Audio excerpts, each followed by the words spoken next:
Well, excited to get to be back playing. Got the week off to hopefully heal up a little bit, and now we got to go on the road again and try to continue with some momentum. We were playing good football. We got to continue that on the road. I think Stanford plays the game the right way.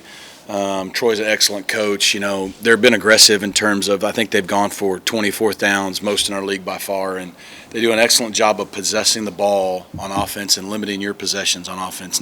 They're nothing like Navy, but very similar in that you may only get 8, 9, 10 possessions a game instead of 12 plus, which is standard. So got to be efficient on offense and value the football defensively. Well, they also stop the run well as a defense as well and try to make you one-dimensional. And then offensively, it all starts with Daniels, a quarterback. He's a good player. It all runs through him. You could tell when they didn't have him against Virginia Tech, that hurt him. But, we're excited to get to play again and go on the road for a challenge. What was kind of some of the focuses that you guys had during the off week? Yeah. Just getting healthy? Yeah, it was really well timed in that we just had 3 really physical games, even 4 if you count the BYU game, but 3 in a row without any off time. And so, we've been fortunate from an injury standpoint to be, other than maybe running back, in pretty good shape, but still just the the physicality week in, week out, O-line, D-line, the little bumps and bruises here, a guy with a shoulder, a hamstring, whatever.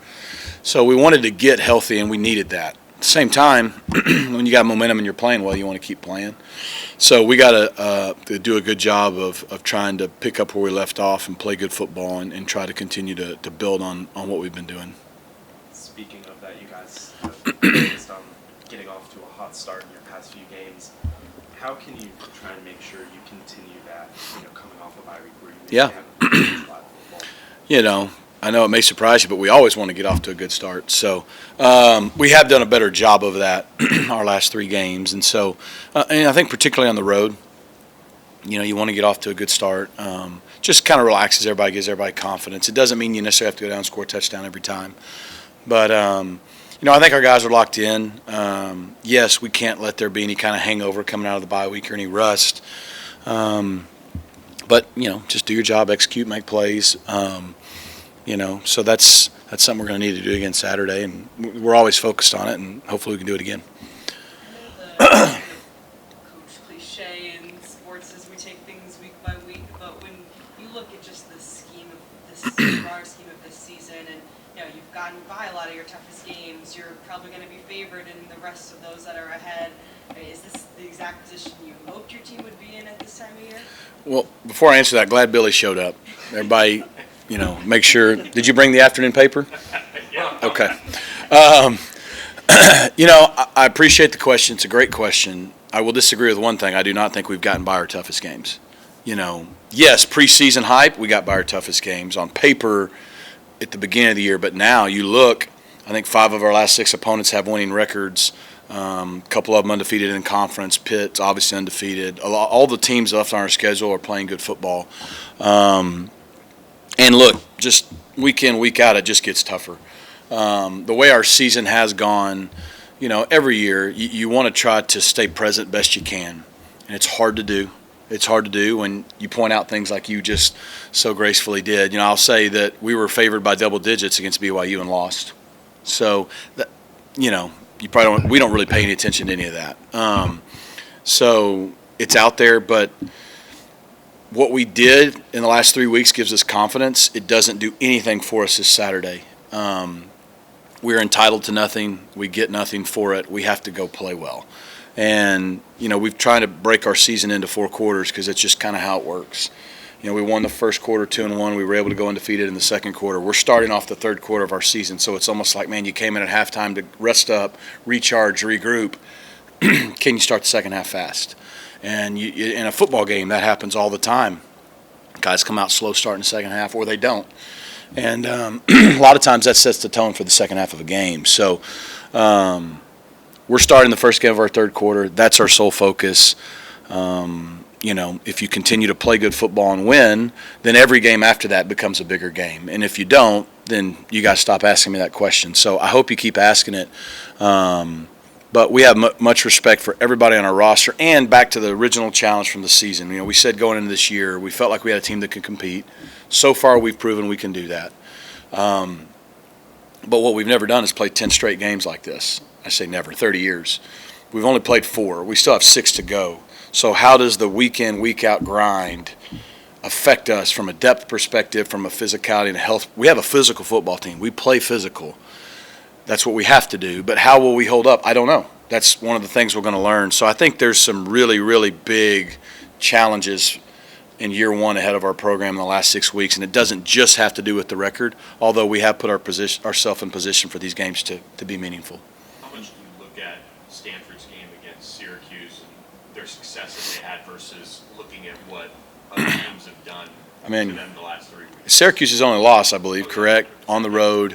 On a Friday night. Road teams hardly ever win on the road, midweek games. You look at times they've shown, not only they beat Syracuse first game of the season, they were in control of that game for about 3 quarters against TCU. We know what kind of talent they have. They go to Clemson. That game was tight through 3 quarters.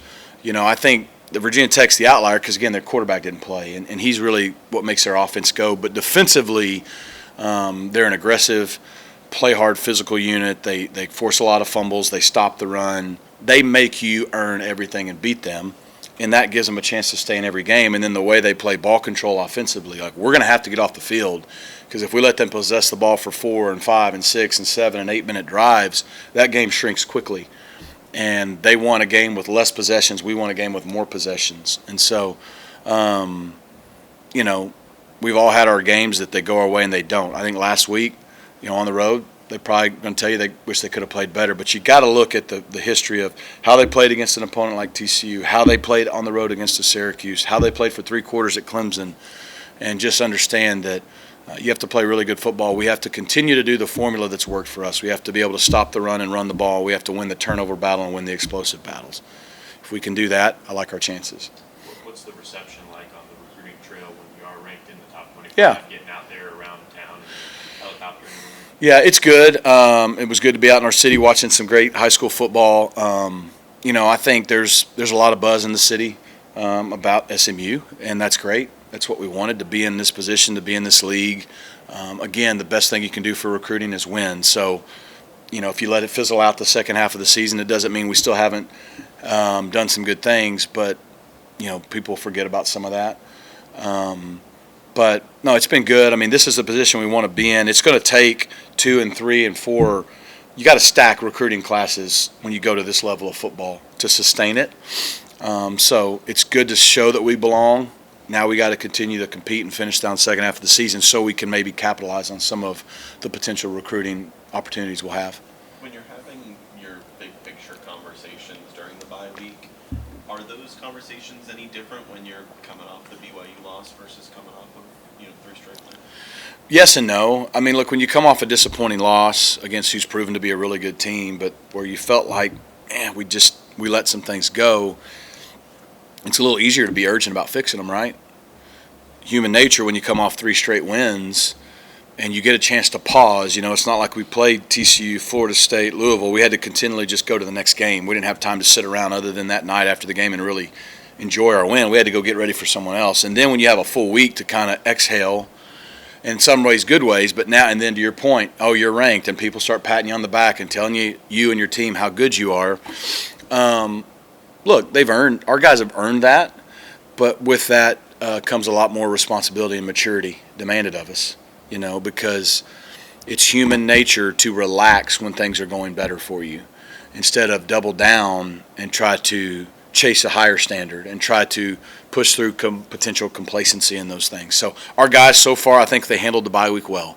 We needed to balance that fine line of getting them as rested up as we can at the halfway point of the season without, not doing anything and losing our edge. They got a good weekend to rest. I thought today for a Tuesday, it was a good Tuesday. We were in full pads. We did everything like we normally do on a Tuesday to try to make sure we keep that physical edge that we've had so far the first half of the season. But, yeah, I mean, we're going to learn a lot about our maturity as we go into this next game, coming off a bye after some success. Win or lose, what does post-game from Stanford, after Stanford look like for the team? Yeah.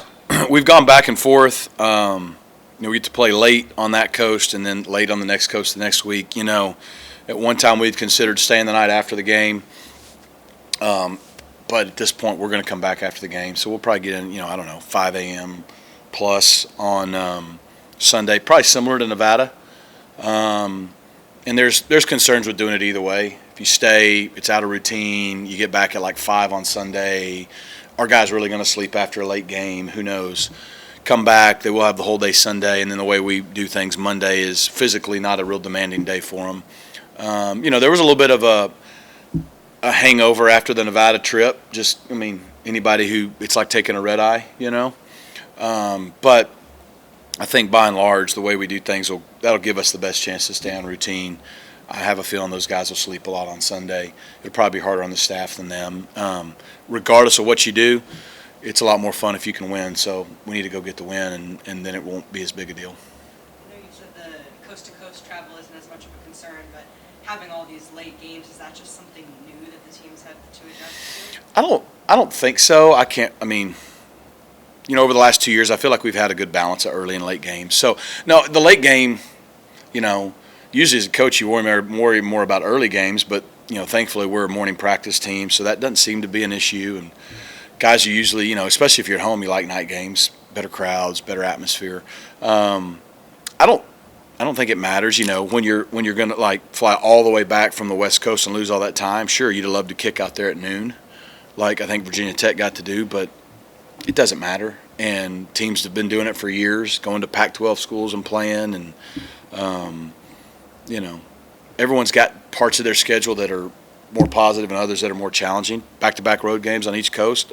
I like the challenge, so we don't really need to worry about the travel back in the next game until we worry about this game anyway. So we need to go play well against Stanford.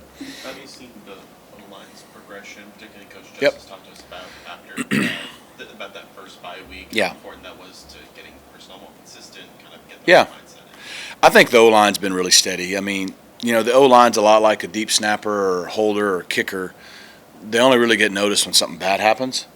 And so in 6 games, we've got 6 sacks, and one of them's not even a sack because Kevin was scrambling and fell. So we've given up 5 true sacks. 4 of those 6 games, we didn't give up a sack. So the 3 happened in 2 games. So we've had our tough moments like every unit will, but I think they've done a nice job.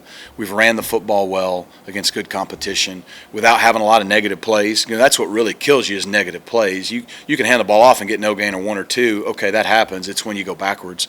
So I think from the standpoint of eliminating a lot of the negative plays in both the sacks in the passing game and in the run game, I think they've done a solid job. I think the last couple of weeks have been better. We've got the unit. We know our top 5 or 6 to 8 guys, and they're all rotating, and the roles have kind of been defined. And a couple times, like Jakai's got banged up, it was good. J.O.'s played center now. He pops in. And so, guys like Ben Sparks seem to come in late in games and give us a spark, no pun intended. And so I think we're in a good place. But just like our unit, it's what is our mindset? What are we chasing? Are we chasing our standard? Are we trying to go out and still pursue our best game that we have not played yet? Or are we relaxing? And so that unit's got to double down on what they've been doing the last few weeks. Any injuries you can update after the bye week? Oh boy, I don't think we had any. I think Tank's in a much better place. Tank Booker.